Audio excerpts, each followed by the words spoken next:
Welcome back to Good Morning Sri Lanka. As promised, this morning our guest is Bob Mckerrow, the head of the IFRC delegation here in Sri Lanka. Very good morning to you, sir, and welcome to Good Morning Sri Lanka. Thank you. Starting off, just before the interview, we had a small chat, and you told me that you have nearly 4 decades of experience as far as the IFRC is concerned. Tell me, how has it been so far for you as far as Sri Lanka is concerned? Well, I've been involved in Sri Lanka since 1999. And then the first time I got heavily involved in Sri Lanka was a drought in the Hambantota Valley in 2001, where the local MP was the current president of the country. So I've seen droughts in Hambantota, the tsunami, and now we have the post-conflict operation. In your opinion, how do you view the situation in Vietnam? You served in Vietnam in 1971, and now you're serving in Sri Lanka in a post-war era. Tell me, how do you see the distinctive difference as far as the post-war eras in Vietnam and even in Sri Lanka is concerned? Do you see any similarities? It's a good question, because one has to look at how the government, both governments, put in an early recovery and a recovery program. It took 17 to 18 years for Vietnam to have a good economic recovery.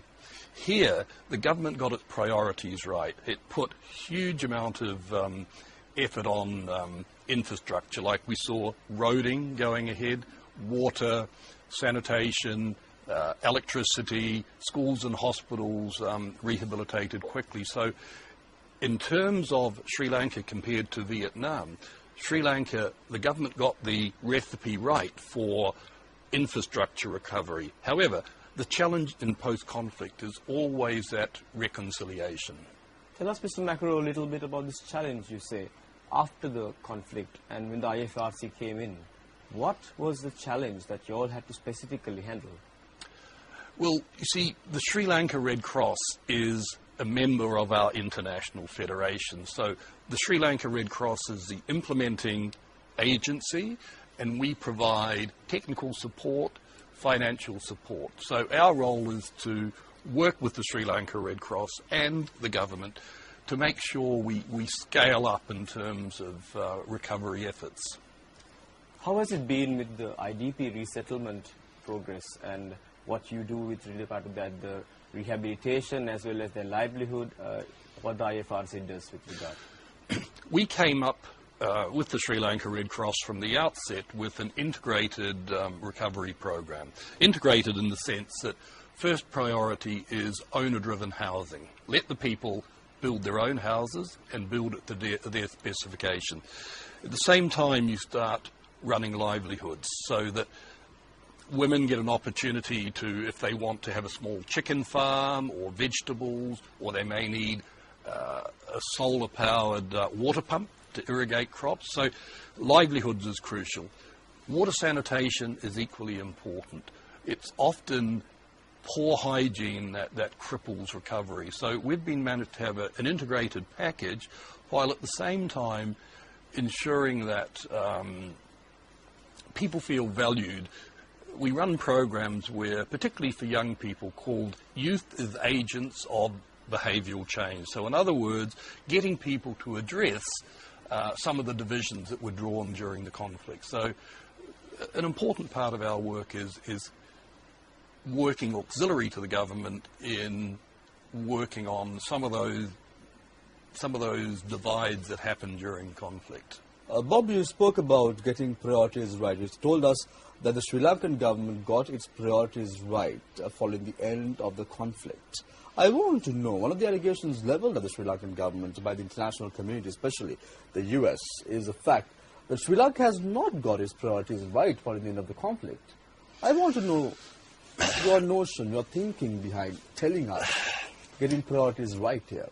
See, we're a neutral organisation. We try to keep out of politics. But I judge any government in a post-conflict situation on the way they get facilities to people. And in the north and the east of the country... Are you satisfied in the manner in which Sri Lanka is heading towards reconciliation? I think it's well on the track. because education is very important. Everyone has access to good education in the north. I've been to hundreds of communities in the last year and a half, and you see children with books, with pencils, reasonable standard of teaching. So that's crucial to reconciliation. People need to be told the truth. They need to know what's happening. So from an education point of view, it seems to me quite open and democratic. I can talk freely to the President of the country, ministers for economic development. So if the Sri Lanka Red Cross or the International Federation feel that there needs to be a refocusing somewhere, we can go and discuss it with the politicians. You can't do that in every country in the world. So to me, I see fairly solid progress occurring. You met the President last year in December. Tell us, were you able to communicate to him the concerns of the IFRC in respect to what you were saying to me a short while ago, a few seconds ago? Yes, I was. I said full marks to you and your government for the infrastructure that you built back very, very quickly. But I said to him, you know, you've got to work harder in terms of the whole reconciliation.